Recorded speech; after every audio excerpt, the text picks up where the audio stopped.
Good evening friends. Today we are going to understand the various forms of business organizations prevailing in India. If one wants to start a business in India, how many options he has? I'm not talking about the various opportunities like opportunities in transport business, insurance business, banking business, or other trading activities, but I'm talking about the various forms or various structures of business organizations one can form in India. So this is the basic topic of today's lecture, that is forms of business organizations in India.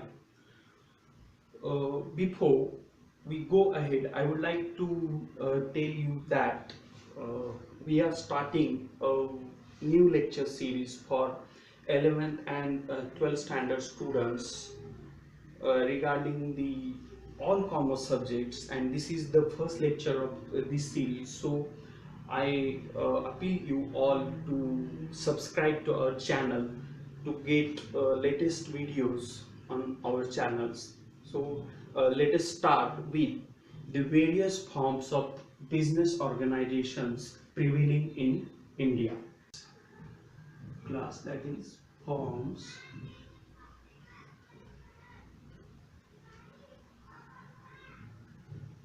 of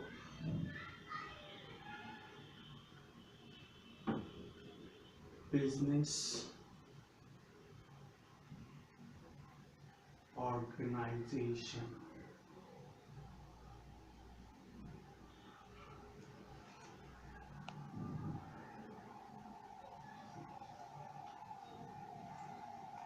Okay, so let us see the first form, that is sole proprietorship.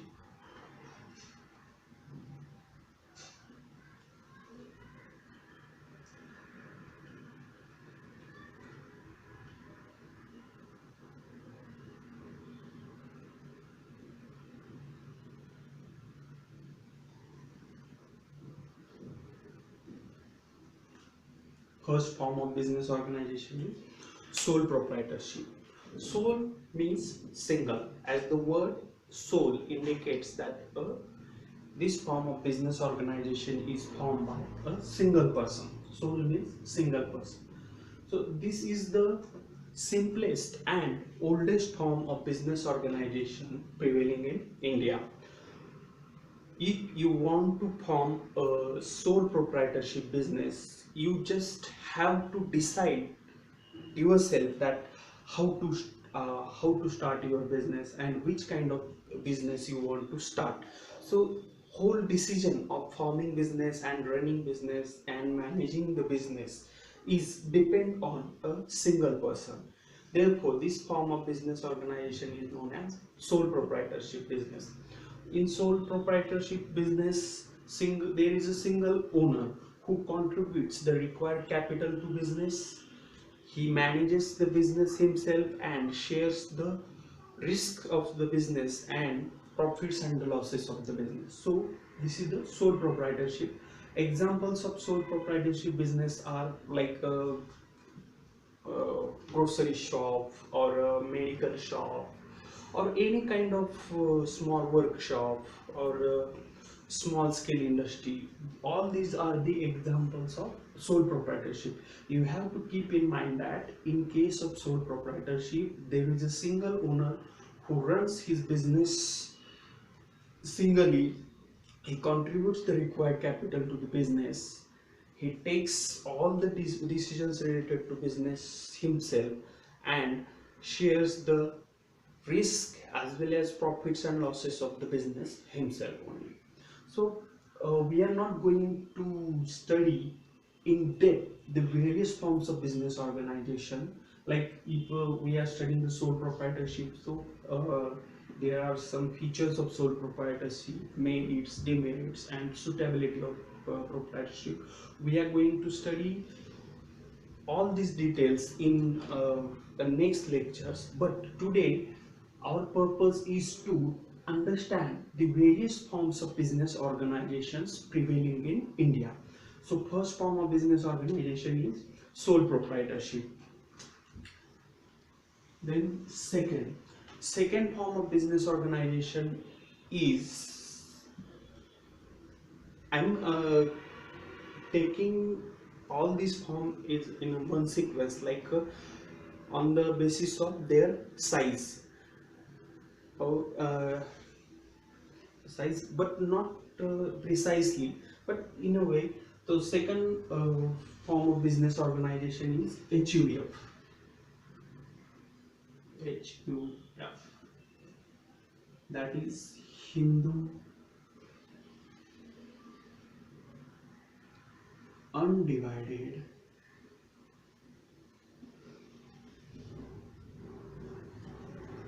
Family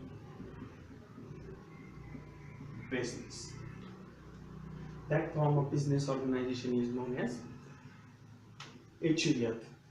HUF is found in India only. It is unique form of business organization prevailing in India only. This form of business organization comes into existence as a result of ancestral business. Ancestral business means if your forefathers, like grandfather or father, are doing one kind of business, and that if that business is passed on to the other family members, like say, that form of business organization is known as Hindu Undivided Family Business. This business is also known as joint Hindu family business. So, joint Hindu family business भी कहते हैं.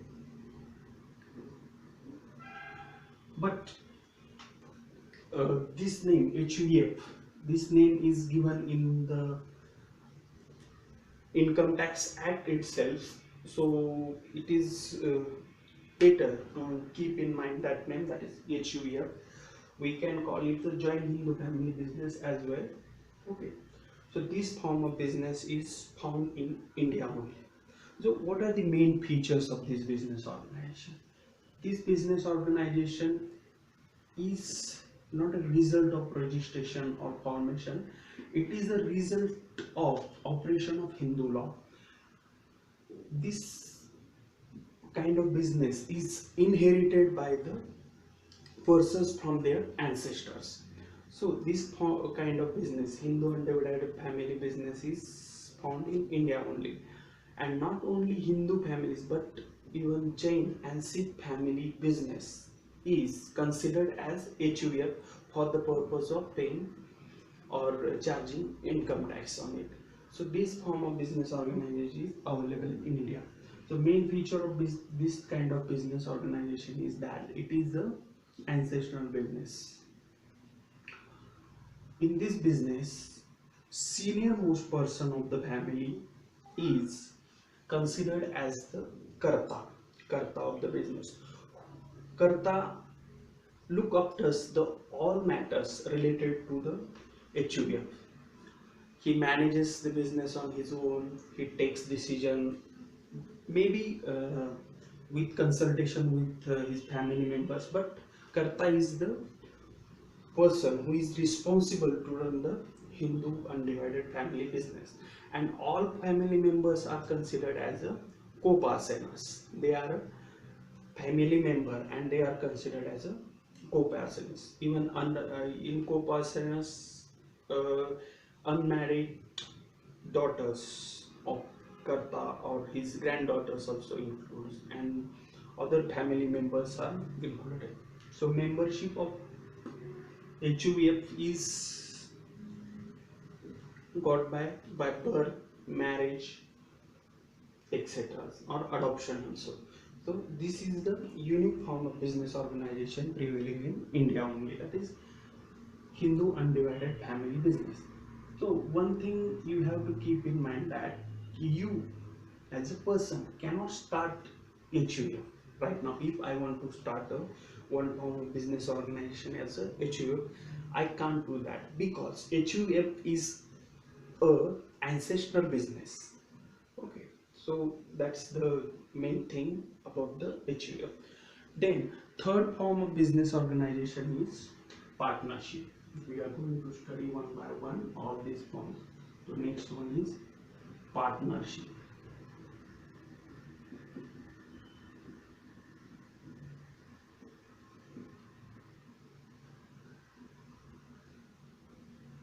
Partnership form. As you all are aware about the partnership and the word partner, in that says a partnership firm business is a business run by two or more persons. So this form of business organization, that is partnership firm, came into existence as a result of drawbacks or limitations of sole proprietorship. So let us see what are the limitations of sole proprietorship. In case of sole proprietorship, there is a single owner who runs his business, contribute the required capital, takes all the decisions himself. So in case of sole proprietorship, there is some limitations like on a capital formation or on decision making, as a single person cannot be very good in all these activities. So these limitations leads to the creation of new firm, that is partnership firm. In case of partnership firm, there are minimum two persons who runs the business organization and contribute the required capital, shares losses, and manages the business. All these things are done by the partners. So partnership firm business organization is governed by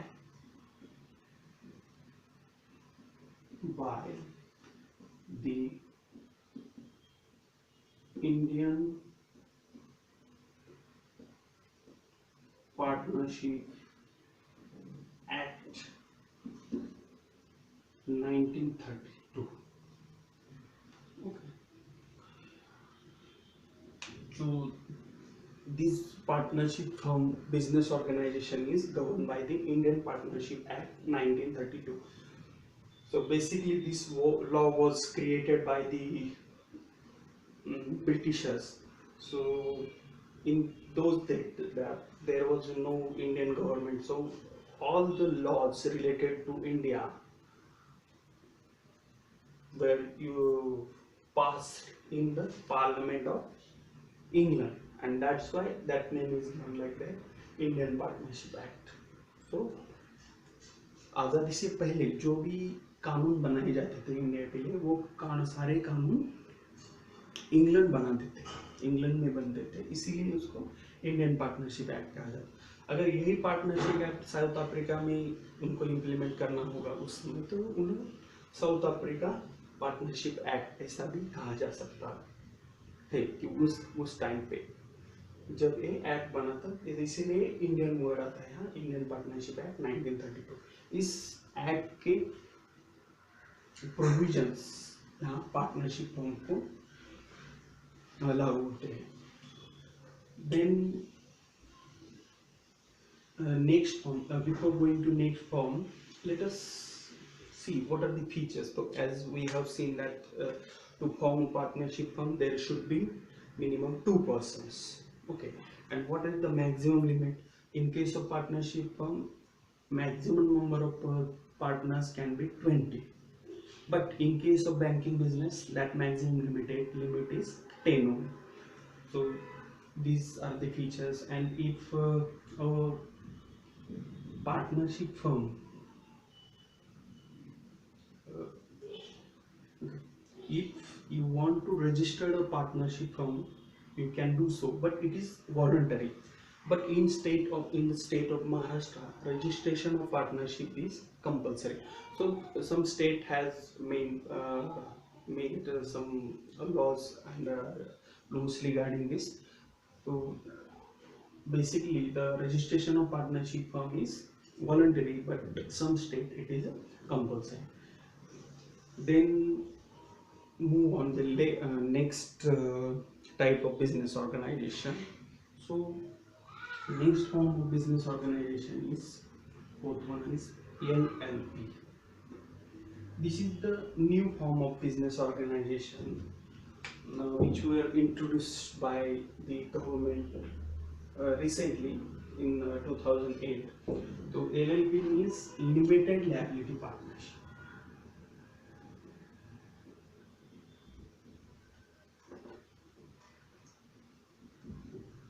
Limited liability partnership.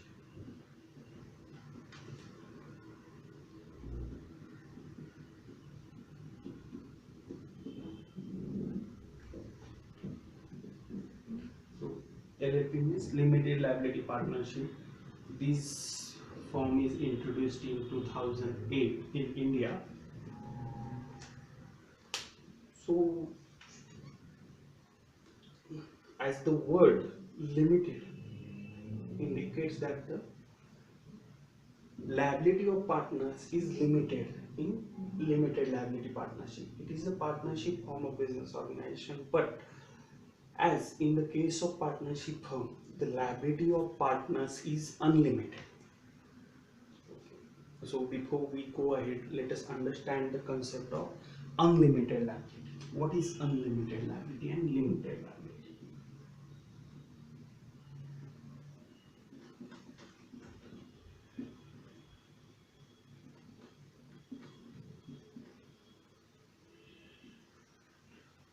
Unlimited liability means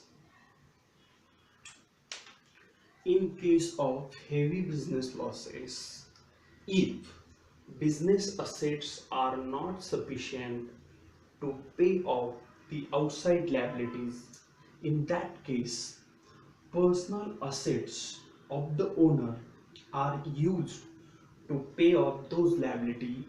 In that case, we say that the liability of owner is unlimited. Okay. If there are heavy losses in the business and business assets are not sufficient to pay off all the liabilities, in that case, personal assets of owner can be used to pay outside debts. And that contains C, that's sole proprietorship business. In case of sole proprietorship business, as we have already seen that there is a single owner and that single owner contributes the required capital, takes all decisions related to sole proprietorship and manages the business himself.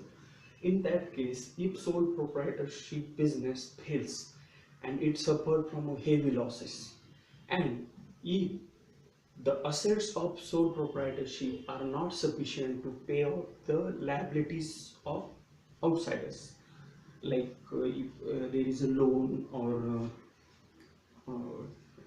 creditors of the business, sole trader has taken goods on credit from others, then there will be creditors. In that case, if sole proprietorship business fails and business assets are insufficient to pay off the outsider liability, in that case, personal assets of businessman, that sole proprietor, can be used to pay off those liability. This term or this condition is considered as unlimited liability. It means in case of sole proprietorship, the liability of proprietor is unlimited. Similarly, in case of HUF, the liability of Karta is unlimited, and in case of partnership firm, the liability of all the partners is unlimited. It means if partnership firm business fails and assets of the partnership firm business are not sufficient to pay off all the liabilities of the business, in that case, personal assets of the partners can be used to pay off those liabilities. So, this is the concept of unlimited liability. And in case of limited liability, what is limited liability?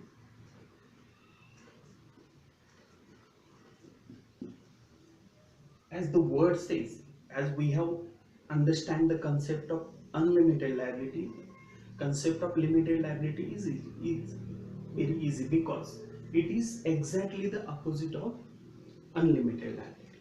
It means limited liability means the liability of owner is restricted only to the amount of capital contributed by him in the business. In that case, if business fails and if business assets are not sufficient to pay out the outsider's liability, in that case personal assets of owner cannot be used to pay off those bills. So this is the limited liability. Okay. So we were discussing the fourth form of business organization, that is limited liability partnership. As the word limited liability indicates that the liability of partner is limited. So it is the blending together of partnership firm and company, because in case of company the liability of shareholder is limited and it has a corporate status company. So in order to uh, make available a new form of business organization, which is like a combination of partnership firm and corporate organization, that is company, government has introduced this LLP, limited liability partnership, in 2008. So these forms of business organizations are governed as per the Limited Liability Partnership Act 2008. So here, in case of limited liability, if you want to form a firm limited liability partnership, there should be minimum 2 persons, and those 2 persons have to make an agreement and register their firm with the register of companies, and I'll make arrangement of capital and start building. So this is the main features of LLP, that is limited liability partnership firm, a limited liability partnership. So in this case you have to keep in mind that the liability of partners is limited up to the amount of capital contributed by them in the business in case of LLP. Okay, this is the new form of business organization, that is limited liability partnership. As I told you earlier that we are not going to study these forms in detail today. The purpose of today's lecture is only to understand the various forms of business organizations prevailing in India. Okay, so we are just understanding main features of all these forms of business organization. Moving on, next form of business organization is cooperative society.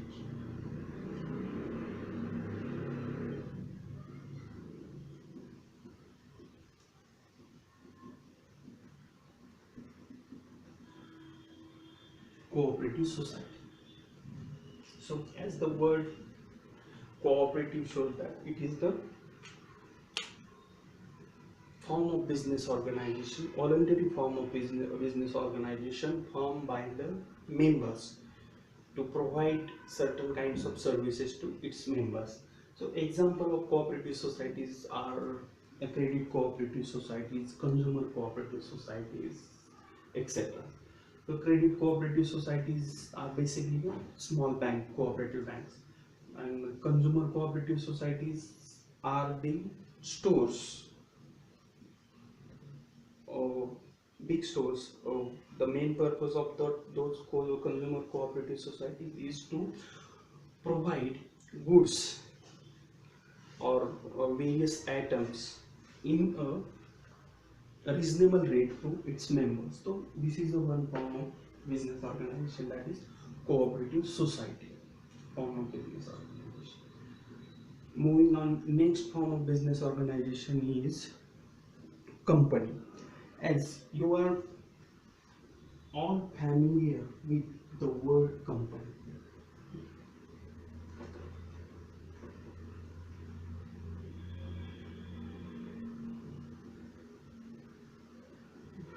you all are familiar with the word company.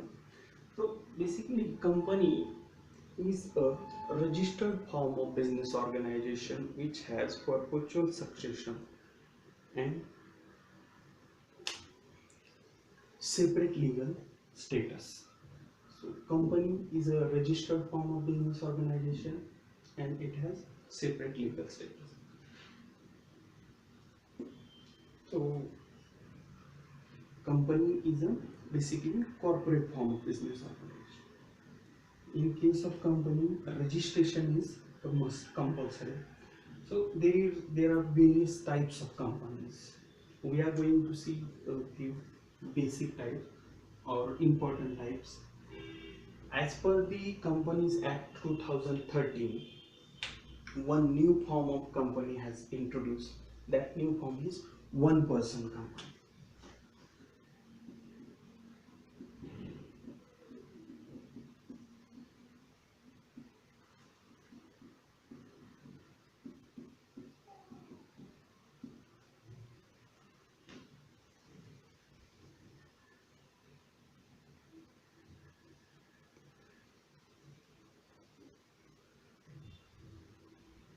One person company. This form is introduced in the Companies Act 2013. As the name one indicate that in case of one person company there is only one person or one owner. This form has introduced by the government to give the benefits of sole proprietorship as well as company to the owner.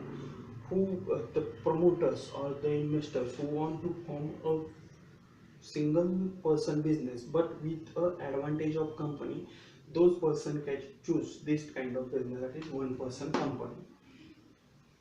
Okay, and other forms like you are familiar with. Second is private limited company, and third one is limited company. I am taking here only main types like this one person company. It is a distinct from private limited company and limited company. So here there are certain restrictions or limitations on private limited company, like maximum members. In case of private limited company, maximum members cannot be more than 200. There is a limitation on, but in case of limited company, there is a no limited limit on the maximum number of members or shareholders. So these are the difference between private limited and limited company. There are various points of distinctions between private limited and limited company, but today we are not going to study all those features and point of difference in detail today. Okay. Moving on, next form of business organization is joint venture.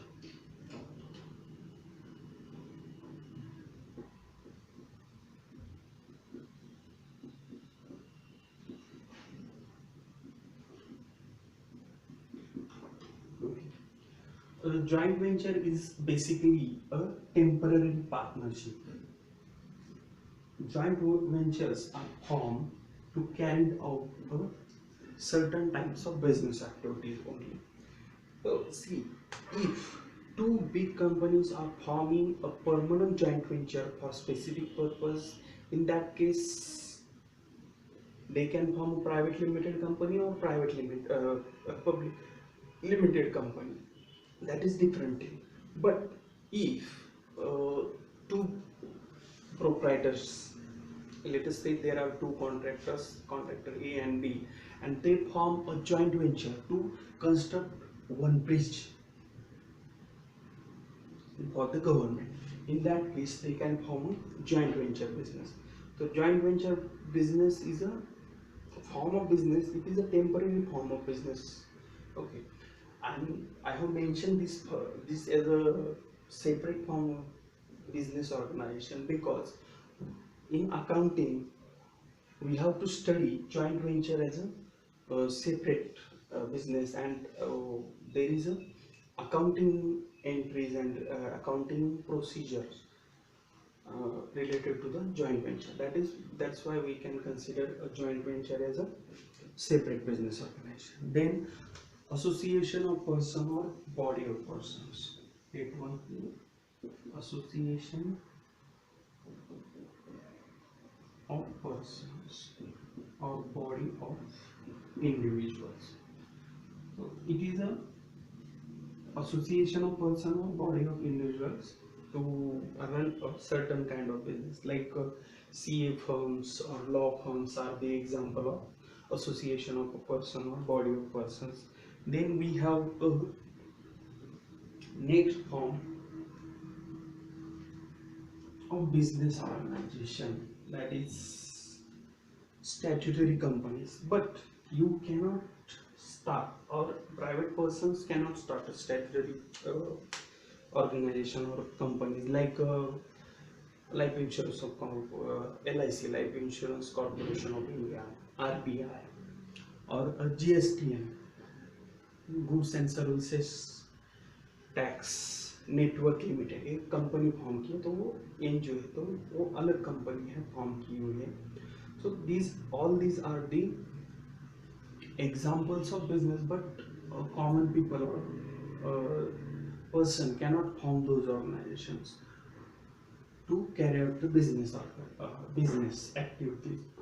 So basically we can see that all these are the various forms of business organization prevailing in India, and these are all the option for a businessman to start a business in India. Students see that don't get confused with societies or NGOs with business organizations. So because the main purpose of NGO or a registered society or trust is to provide services to the society and not to earn profit. That's why those form of institutions or firms are not considered as a business organization. I'm saying this because there is a very thin line between this, not actually thin line, but people are getting confused. If if a person want to form a educational institute, so he has to register his firm as a NGO or educational institute or trust under the Societies Registration Act 1860. But if his motive is to earn profit from establishing a such kind of educational institute, then his motive is wrong. But some people says that he is doing educational business, but that is wrong thing. So societies or NGOs or firms are different thing, and business organizations are different. So basically all these are the various forms of business organizations prevailing in